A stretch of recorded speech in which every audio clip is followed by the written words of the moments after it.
नमस्कार दोस्तों, ethics beyond definition series में आप सभी का स्वागत है। आज हम भावनात्मक बुद्धिमत्ता को ही आगे बढ़ाते हुए प्रशासन और संकट की स्थितियों में भावनात्मक बुद्धिमत्ता को समझेंगे।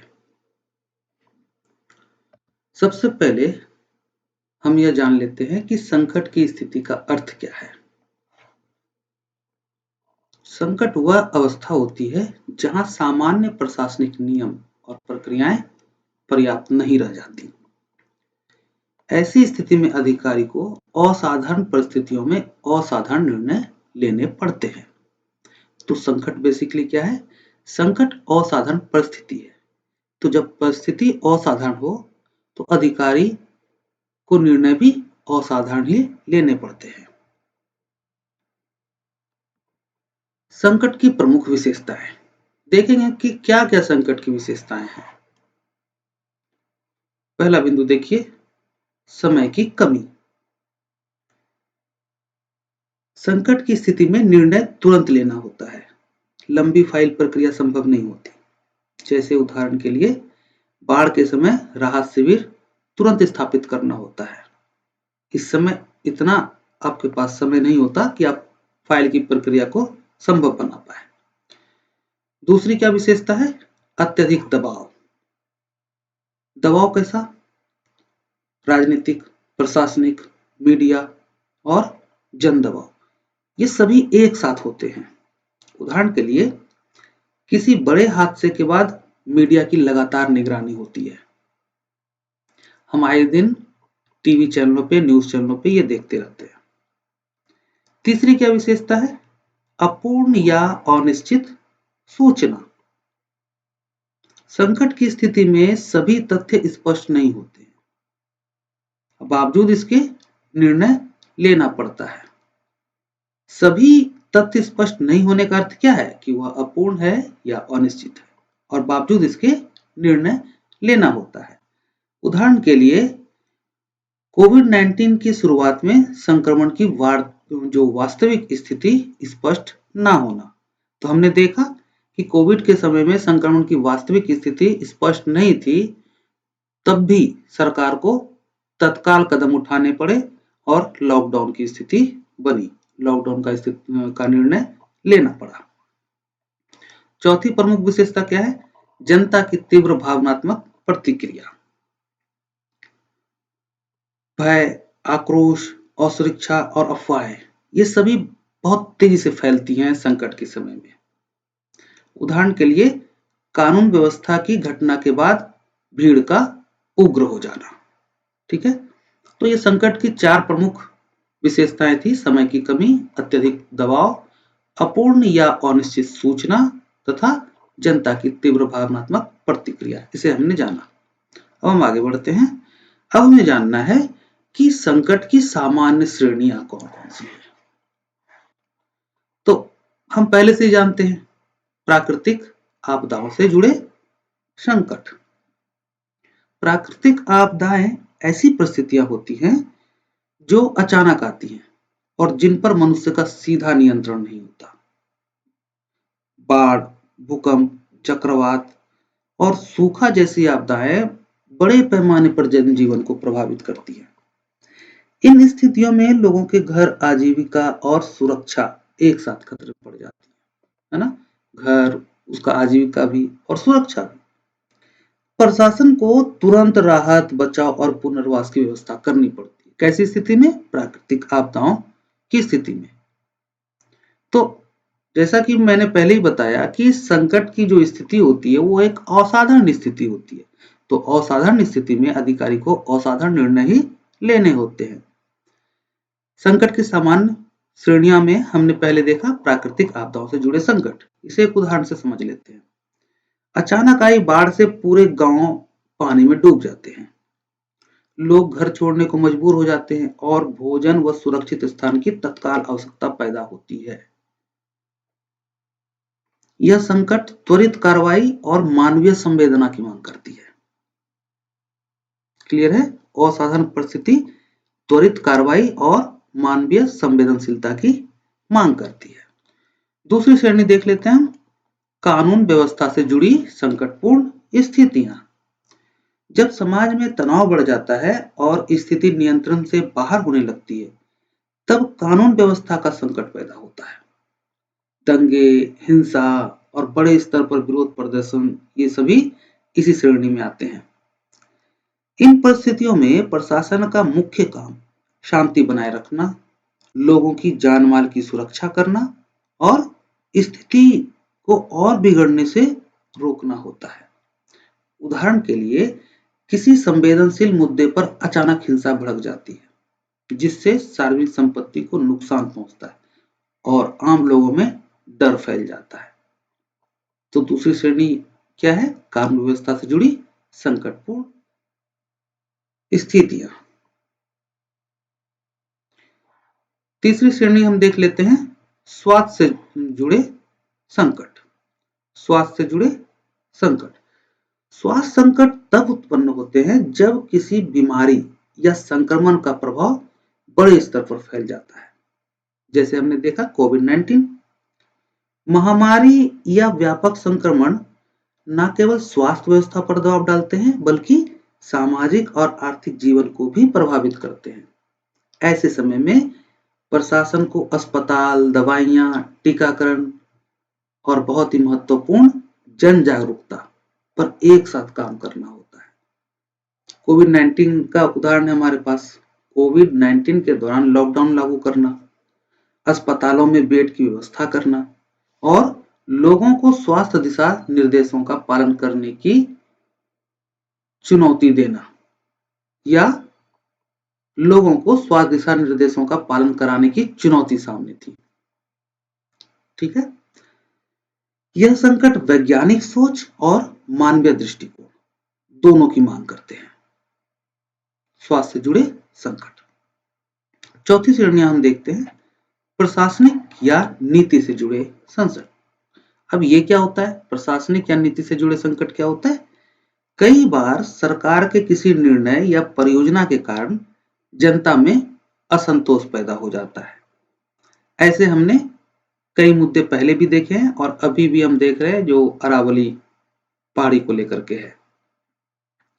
जब लोगों को लगता है कि उनकी बात नहीं सुनी जा रही है या उन्हें नुकसान होगा, तो विरोध शुरू हो सकता है। ऐसी स्थिति में इस तरह के संकट में प्रशासन को केवल नियम लागू नहीं करने होते, बल्कि लोगों की चिंता को समझकर संवाद के रास्ते समाधान निकालने होते हैं।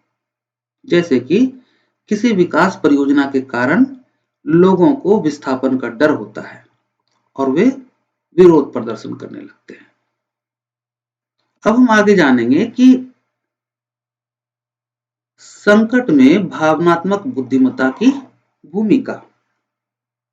संकट में भावनात्मक बुद्धिमत्ता की भूमिका। इसका पहला बिंदु देखिए, क्या क्या भूमिका है। सबसे पहले, नियमों की सीमाएं संकट में स्पष्ट हो जाती हैं, है ना? हमने पहले ही देखा कि नियम अस्पष्ट होते हैं, तो संकट की स्थिति में हमें नियमों की सीमाओं का पता चल जाता है। सामान्य समय में प्रशासन नियमों और प्रक्रियाओं के अनुसार काम करता है, लेकिन संकट के समय परिस्थितियां इतनी तेजी से बदलती हैं कि हर स्थिति के लिए पहले से नियम बने नहीं होते। ऐसे में केवल फाइल और नियम देखकर काम नहीं किया सकता, क्योंकि यहाँ पर नियम अपर्याप्त है। उदाहरण के तौर पर, जब अचानक बाढ़ आती है, तब पहले लोगों की जान बचाना जरूरी होता है, ना कि यह देखना कि फॉर्म के बिना राहत नहीं दी जा सकती या दी जा सकती है। तो संकट में नियम नहीं, समझदारी पहले काम आती है। और आप अधिकांश लोग क्या करते हैं? संकट में पैनिक हो जाते हैं। तो नहीं, संकट ही वह स्थिति होती है, वह परिस्थिति होती है जहां पर समझदारी दिखानी होती है। अब भूमिका में दूसरा बिंदु देखते हैं, भावनात्मक संतुलन बनाए रखना। संकट केवल जनता के लिए नहीं, अधिकारी के लिए भी मानसिक दबाव लाता है। डर, तनाव और जल्दबाजी स्वाभाविक होती है। भावनात्मक बुद्धिमत्ता अधिकारी को यह सिखाती है कि वह गुस्से या घबराहट में तुरंत आदेश ना दे, अगर भीड़ के दबाव में बिना जांच के सख्त आदेश दे दिया जाए तो हालत और बिगड़ सकते हैं, है ना? तो संकट की परिस्थिति में जो अधिकारी खुद को संभाल लेता है वही हालात को संभाल पाता है। तो सबसे पहले खुद को संभालना है। अब तीसरी भूमिका देखते हैं हम, जनता की भावनाओं को समझना। संकट की स्थिति में लोग तर्क से नहीं, भावना से प्रतिक्रिया देते हैं। डर, असुरक्षा और गुस्सा उनके व्यवहार में साफ दिखता है। ऐसे में भावनात्मक बुद्धिमत्ता वाला अधिकारी केवल यह नहीं सुनता कि लोग क्या कह रहे हैं, बल्कि यह भी समझता है कि वे ऐसा क्यों महसूस कर रहे हैं। तो भावनाएं समझे बिना संकट नहीं संभाला जा सकता है। क्यों? क्योंकि संकट के समय में लोग तर्क से नहीं प्रतिक्रिया देते हैं, भावना से प्रतिक्रिया देते हैं। और जहां भावना की बात आएगी वहां डर, असुरक्षा, गुस्सा ऐसे व्यवहार साफ साफ दिखाई देंगे। चौथी भूमिका देख लेते हैं, मानवीय दृष्टिकोण से निर्णय। भावनात्मक बुद्धिमत्ता प्रशासन को बेवजह की कठोरता से बचाती है।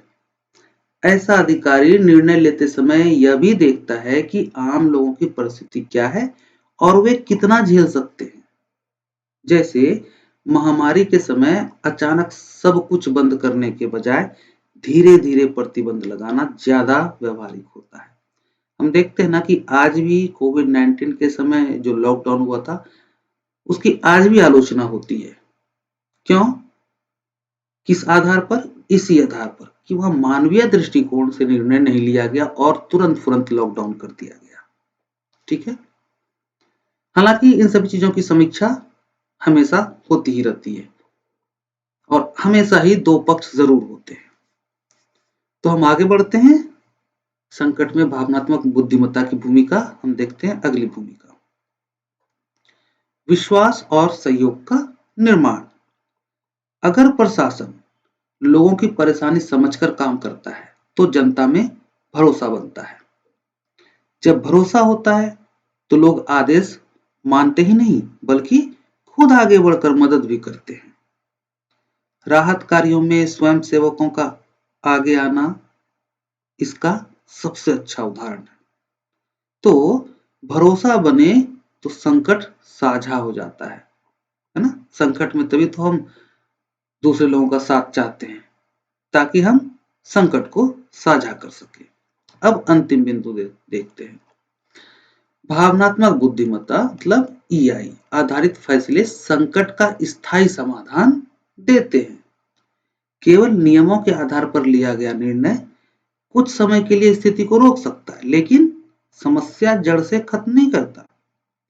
भावनात्मक बुद्धिमत्ता पर आधारित प्रशासन संकट को समझता है, उसे नियंत्रित करता है और धीरे धीरे समाप्त करने की दिशा में काम करता है। तो इसलिए नियम संकट को रोकते हैं और भावनात्मक बुद्धिमत्ता संकट को खत्म करने में मदद करती है। ठीक है? नियम क्या करते हैं? संकट को रोक तो सकता है कुछ समय के लिए, लेकिन अगर संकट को खत्म करना है तो वहां भावनात्मक बुद्धिमत्ता उपयोगी होती है।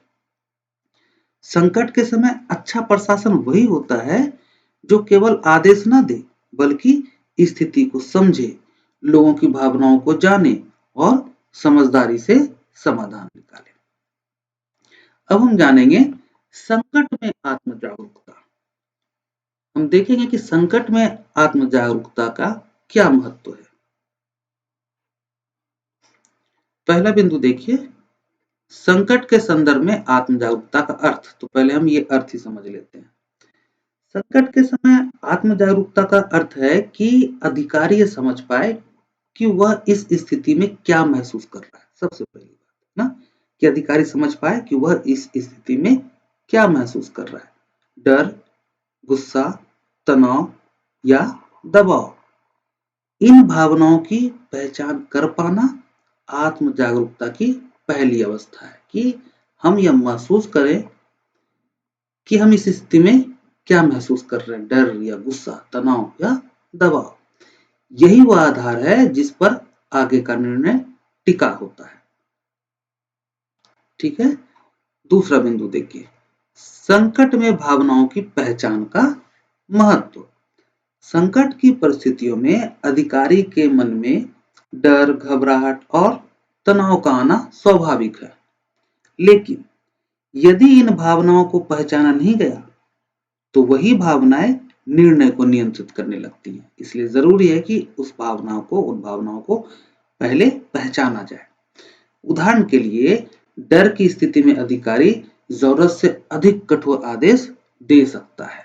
इसलिए अधिकारी को सबसे पहले अपनी भावनाओं को पहचानना है कि हाँ, अभी मैं डरा हुआ हूं। समझ में आ रही बात है? ठीक है। चलिए अब हम अगले बिंदु को देखते हैं, भावनाओं और निर्णय के बीच संबंध। यदि भावनाओं पर नियंत्रण ना हो तो वे निर्णय का आधार बन जाती है। हमने देखा कि डर में एक अधिकारी कठोर निर्णय ले सकता है। आत्म जागरूक अधिकारी यह समझ पाता है कि उसका निर्णय भावना से प्रेरित है या विवेक से। यह समझ उसे जल्दबाजी और गलत फैसलों से बचाती है। तो हम देखते हैं कि कैसे आत्म जागरूकता यहाँ पर महत्वपूर्ण हो जाती है। चौथा बिंदु देखते हैं, आत्म जागरूकता और मानसिक संतुलन। जब अधिकारी अपनी भावनाओं को पहचान लेता है तो वह मानसिक रूप से संतुलित रह पाता है। शांत और संतुलित मन से लिया गया निर्णय अधिक तार्किक, न्यायपूर्ण और व्यवहारिक होता है। ऐसे निर्णय संकट को बढ़ाने के बजाय उसे नियंत्रित करने में मदद करते हैं। तो आत्म जागरूकता और मानसिक संतुलन का क्या संबंध है, हम यह समझ गए। अगला बिंदु कहता है कि संकट में प्रतिक्रिया और सोच समझकर निर्णय। आत्म जागरूक अधिकारी तुरंत प्रतिक्रिया नहीं देता है। वह पहले स्थिति को समझता है, तथ्यों और परिस्थितियों का आकलन करता है और फिर निर्णय लेता है। उदाहरण के लिए, जन आक्रोश की स्थिति में पहले हालात को समझना और फिर कदम उठाना आत्म जागरूकता का सही प्रयोग है। अंतिम बिंदु, संकट के नेतृत्व में आत्म जागरूकता की भूमिका। संकट के समय आत्म जागरूक अधिकारी केवल खुद को ही नियंत्रित नहीं करता, बल्कि अपनी टीम के लिए भी उदाहरण बनता है। उसका शांत और संतुलित व्यवहार अधीनस्थों में भरोसा पैदा करता है और पूरे तंत्र को स्थिर बनाए रखता है। तो संकट में आत्म जागरूकता प्रशासन की पहली शर्त है। क्यों? क्योंकि जो अधिकारी अपनी भावनाओं को नहीं समझ पाता, वह ना तो सही निर्णय ले सकता है और ना ही दूसरों को सही दिशा दे सकता है। अब हम जानेंगे संकट की स्थिति में आत्मनियंत्रण का महत्व। अभी हमने देखा संकट की स्थिति में आत्म जागरूकता का महत्व या उसकी भूमिका। अब हम जानेंगे कि संकट की स्थिति में आत्मनियंत्रण का क्या महत्व है। पहले तो हम समझ लेंगे कि संकट के संदर्भ में आत्मनियंत्रण का अर्थ क्या है। संकट की स्थिति में आत्मनियंत्रण का अर्थ है कि अधिकारी भावनाओं में बहकर तुरंत प्रतिक्रिया ना दे, बल्कि परिस्थिति को समझकर, सोच समझकर कदम उठाए। यह भावनाओं को दबाने की नहीं, बल्कि उन्हें सही दिशा में नियंत्रित करने की क्षमता है। दूसरा बिंदु, संकट में प्रतिक्रिया और निर्णय के बीच अंतर। संकट के समय पहली प्रतिक्रिया अक्सर डर, गुस्से या घबराहट से उत्पन्न होती है। यदि उसी क्षण आदेश दे दिया जाए तो गलती की संभावना बढ़ जाती है। आत्मनियंत्रण अधिकारी को यह समझने में मदद करता है कि कब रुकना है और कब निर्णय लेना है। ठीक है। तीसरा बिंदु, संकट में उकसावे और बाहरी दबाव का सामना। संकट के समय भीड़, मीडिया और राजनीतिक दबाव अधिकारी को जल्दबाजी में निर्णय लेने के लिए उकसाते हैं। आत्मनियंत्रण अधिकारी को इन दबावों के बीच भी संतुलित और विवेकपूर्ण बनाए रखता है। उदाहरण के लिए, उग्र भीड़ के सामने तुरंत बल प्रयोग का आदेश देने के बजाय स्थिति का आकलन करना आत्मनियंत्रण का सही प्रयोग है। चौथा बिंदु, संकट में शांत और संयमित व्यवहार का महत्व। शांत और संयमित अधिकारी स्थिति को और अधिक तनावपूर्ण होने से रोकता है। उसका संतुलित व्यवहार अधीनस्थों और जनता दोनों में भरोसा पैदा करता है। इससे अफवाहें फैलने और भय बढ़ने की संभावना कम हो जाती है।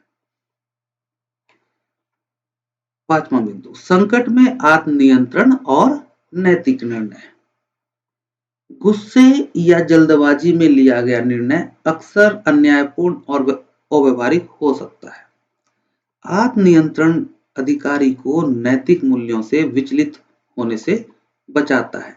संयम के साथ लिया गया निर्णय अधिक न्यायसंगत और व्यापक रूप से स्वीकार्य होता है।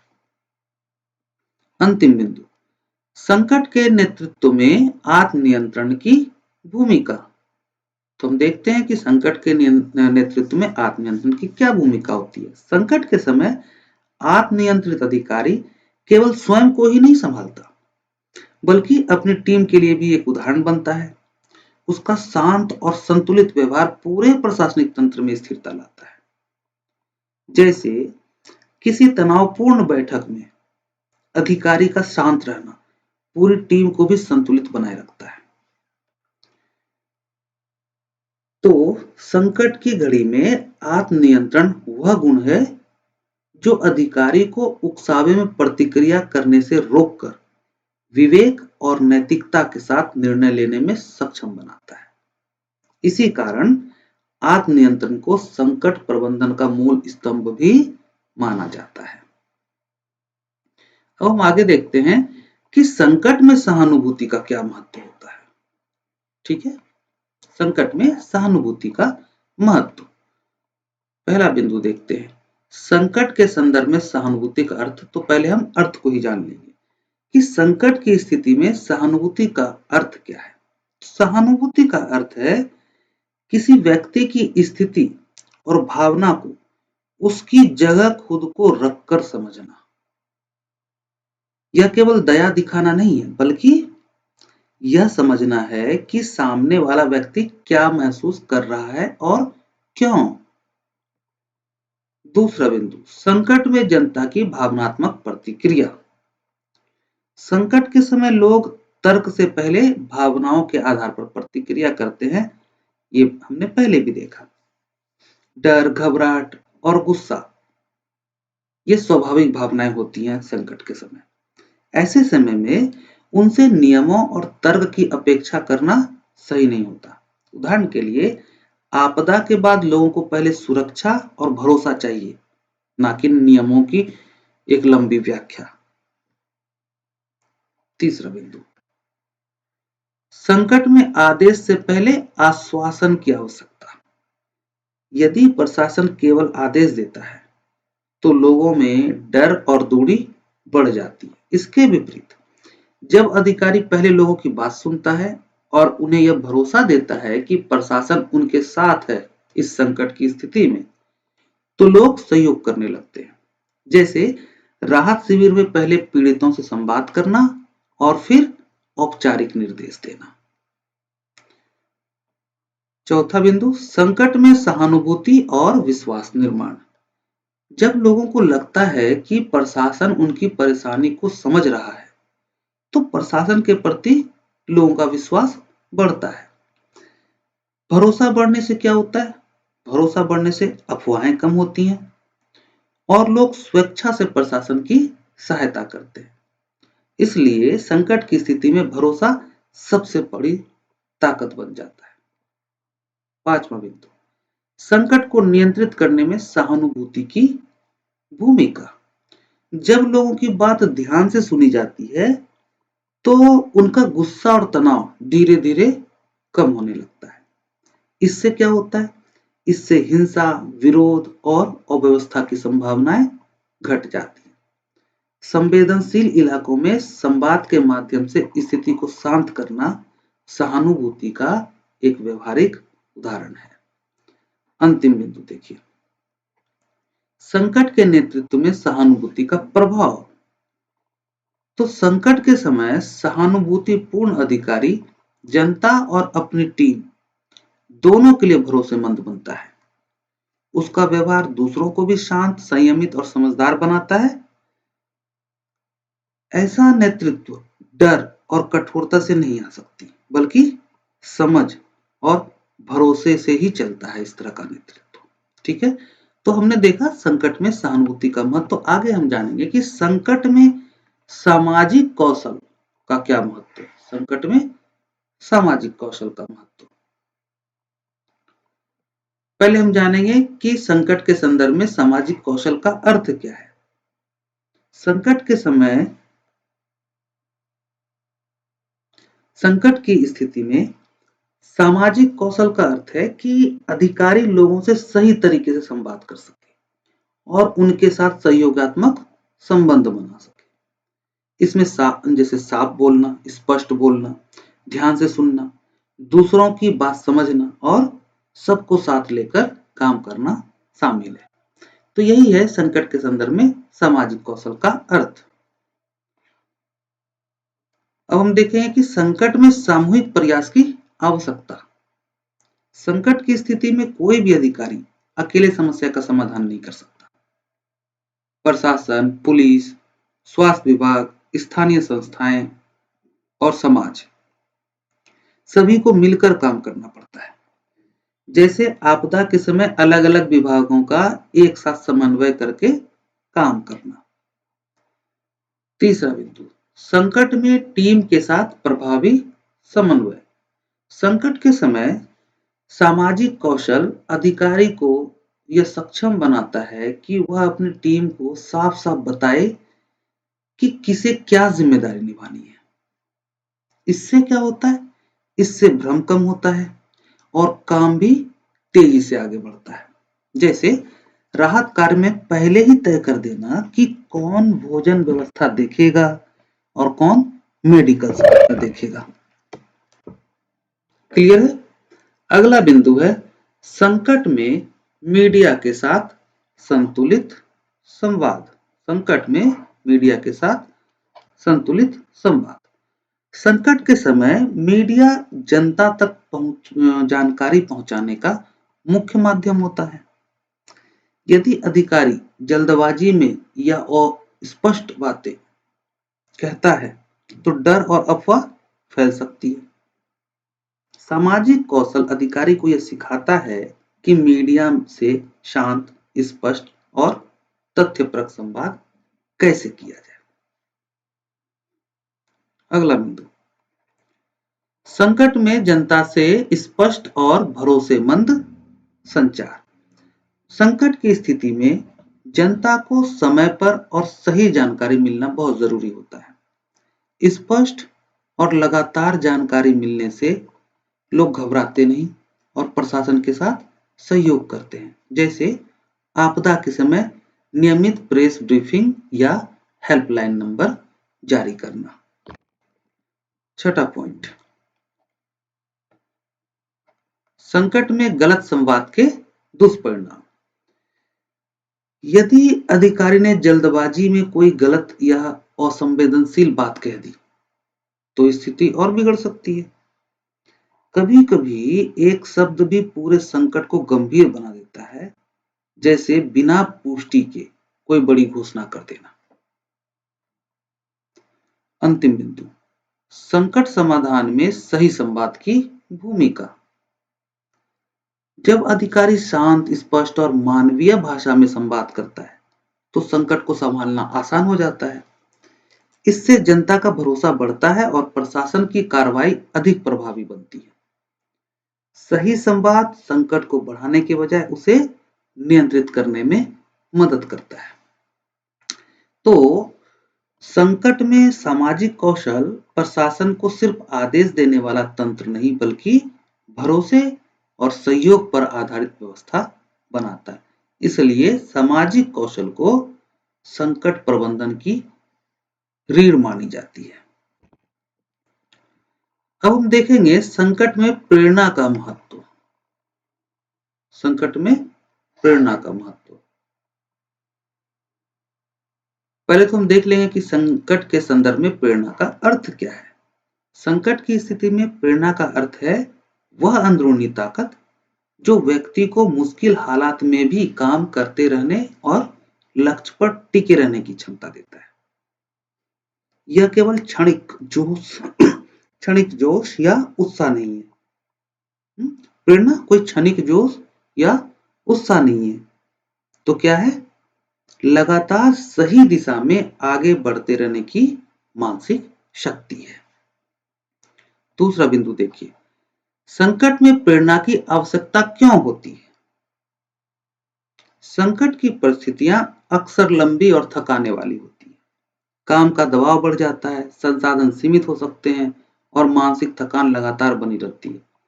यदि ऐसे में अधिकारी और प्रशासनिक तंत्र प्रेरित ना रहे तो काम की गति धीमी पड़ सकती है और पूरी व्यवस्था क्या होता है, धीरे धीरे शिथिल होने लगता है। इसलिए संकट में प्रेरणा प्रशासन को सक्रिय बनाए रखने के लिए आवश्यक होती है। ठीक है। तीसरा बिंदु, संकट में आत्म प्रेरणा सेल्फ मोटिवेशन की भूमिका। संकट के समय अधिकारी के सामने ना तो तत्काल प्रशंसा होती है और ना ही किसी पुरस्कार की उम्मीद होती है। ऐसे में आत्म प्रेरणा ही उसे कर्तव्य, सेवा भाव और उत्तरदायित्व के आधार पर काम करते रहने की शक्ति देती है। आत्म प्रेरित अधिकारी व्यक्तिगत असुविधा, थकान या जोखिम की परवाह किए बिना जनहित में कार्य करता है। जैसे आपदा के समय दिन रात काम करना और अपनी सुविधा को पीछे रखना। अगला बिंदु देखिए, संकट में टीम को प्रेरित करने में अधिकारी की भूमिका। संकट के समय प्रेरणा केवल व्यक्तिगत गुण नहीं रहती, बल्कि पूरी टीम को प्रभावित करती है। जो अधिकारी स्वयं प्रेरित और सकारात्मक रहता है, वही अपनी टीम में भी ऊर्जा और भरोसा भर पाता है। कठिन परिस्थितियों में उसका शांत और आश्वस्त व्यवहार अधीनस्थों को भय और थकान से बाहर निकालता है। जब अधिकारी कहता है कि हम मिलकर स्थिति संभाल लेंगे, तो टीम का मनोबल बढ़ता है और काम बेहतर होता है। तो एक भरोसा बहुत ही जरूरी है संकट की स्थिति में और टीम में। और यह भरोसा कहां से आएगा? प्रेरणा से, आत्म प्रेरणा से। पांचवा बिंदु देखिए, संकट में निराशा और हताशा से बचाव।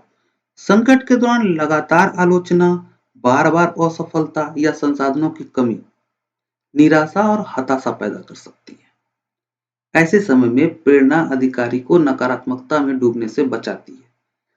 प्रेरित अधिकारी समस्या पर रुकने के बजाय समाधान खोजने पर ध्यान देता है। यही दृष्टिकोण संकट से बाहर निकलने का रास्ता बनाता है। तो प्रेरणा व्यक्ति को टूटने नहीं देती, बल्कि संभलने की शक्ति देती है। अब इसके अंतिम बिंदु को देखिए, संकट में प्रेरणा और नैतिक व दीर्घकालिक दृष्टि। संकट के समय सही प्रेरणा केवल तुरंत परिणाम पाने तक सीमित नहीं होती, यह दीर्घकालिक जनहित और नैतिक मूल्यों से जुड़ी होती है। इसी कारण प्रेरित अधिकारी शॉर्टकट अपनाने या अनैतिक उपायों की ओर नहीं जाता है, भले ही दबाव कितना ही क्यों ना हो। वह जानता है कि सही रास्ते से लिया गया निर्णय ही स्थायी और न्यायसंगत समाधान देता है।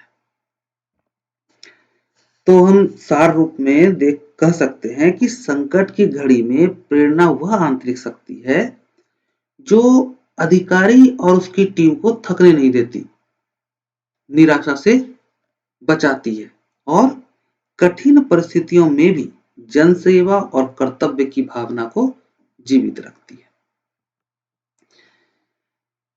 अब हम देखेंगे नियम आधारित बनाम ईआई आधारित प्रशासन। नियम आधारित बनाम ईआई आधारित प्रशासन। पहला बिंदु देखिए, नियम आधारित प्रशासन का स्वरूप। नियम आधारित प्रशासन वह व्यवस्था है जिसमें अधिकारी मुख्य रूप से कानून, नियमों और प्रक्रियाओं के अनुसार काम करता है। बहुत सामान्य सी बात है। नियम आधारित प्रशासन, नियम, कानून, प्रक्रिया, इन्हीं पर तो काम करेगा। निर्णय लेते समय सबसे पहले यह देखा जाता है कि नियम क्या कहते हैं और फाइल में क्या लिखा है। ऐसे प्रशासन में परिस्थितियों और मानवीय पक्ष पर कम ध्यान दिया जाता है। क्यों? क्योंकि नियम पर ज्यादा ध्यान दिया जा रहा है और नियमों का अक्षरशः पालन करना ही प्राथमिकता बन जाता है। तो जो नियम आधारित प्रशासन है, यह प्रशासन क्या लिखा है पर चलता है। किस पर चलता है?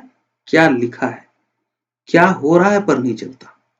ठीक है, तो यही है नियम आधारित प्रशासन का स्वरूप। अब हम देखेंगे कि संकट में नियम आधारित प्रशासन की सीमाएं क्या है।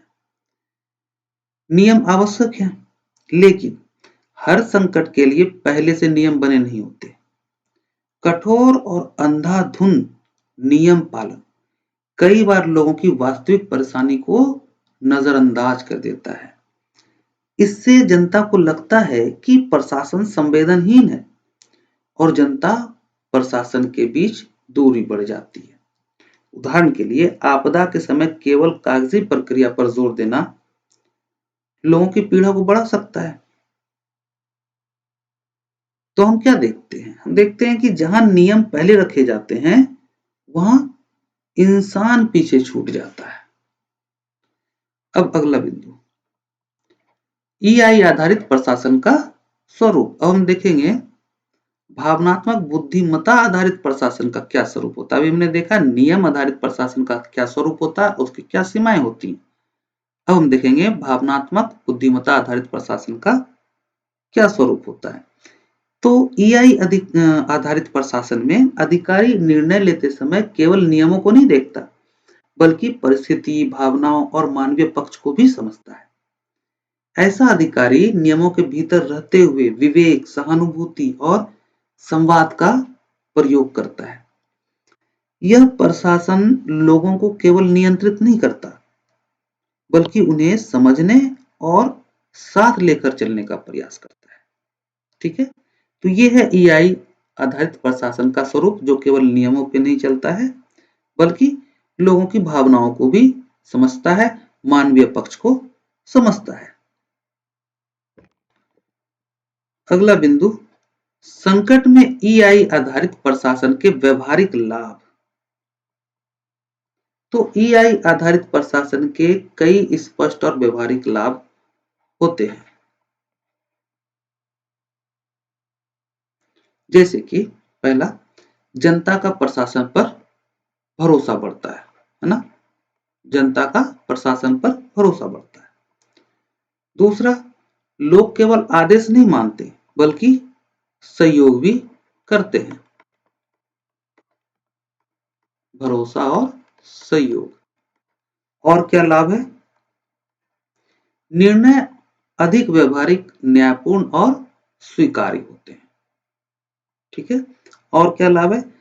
संकट की स्थिति में तनाव और टकराव कम होता है। तो हम देखते हैं कि ईआई आधारित प्रशासन के कई लाभ होते हैं। जनता का भरोसा, उनका सहयोग, और फिर व्यवहारिक, न्यायपूर्ण और स्वीकार्य नियम, स्वीकार निर्णय, और तनाव और टकराव का कम होना।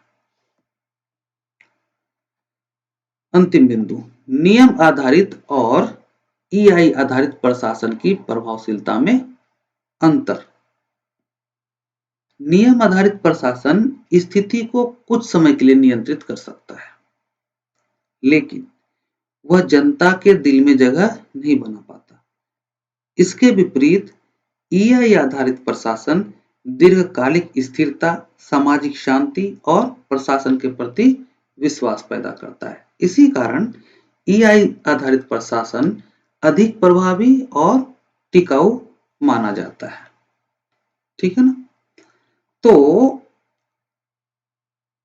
आदर्श प्रशासन ना तो केवल नियमों से चलता है और ना ही केवल भावनाओं से। वह भावनात्मक बुद्धिमत्ता के माध्यम से नियमों को मानवीय, व्यवहारिक और न्यायपूर्ण बनाता है।